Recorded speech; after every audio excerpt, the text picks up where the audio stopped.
بسم اللہ الرحمن الرحیم۔ صحیح مسلم کتاب ایمان کا بیان، باب اس ایمان کے بیان میں جو جنت میں داخل ہونے کا سبب بنتا ہے اور وہ احکام جن پر عمل کی وجہ سے جنت میں داخلہ ہوگا۔ حدیث نمبر 107۔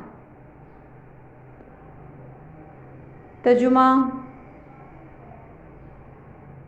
حضرت ابو ہریرہ رضی اللہ تعالیٰ عنہ سے روایت ہے کہ رسول اللہ صلی اللہ علیہ وسلم کی خدمت میں ایک دیہاتی آیا اور اس نے عرض کیا، اے اللہ کے رسول صلی اللہ علیہ وسلم، مجھے کوئی ایسا کام بتا دیجئے کہ اگر میں اس پر عمل پیرا ہوں تو جنت میں داخل ہو جاؤں۔ آپ صلی اللہ علیہ وسلم نے فرمایا، اللہ تعالیٰ کی عبادت کرو اور اس کے ساتھ کسی کو شریک نہ کرو، نماز پابندی سے پڑھو اور فرض کی گئی زکوٰۃ ادا کرو، اور رمضان کے روزے رکھو۔ دیہاتی نے یہ سن کر کہا، قسم ہے اس اللہ کی جس کے دستے قدرت میں میری جان ہے، میں کبھی اس میں کمی بیشی نہیں کروں گا۔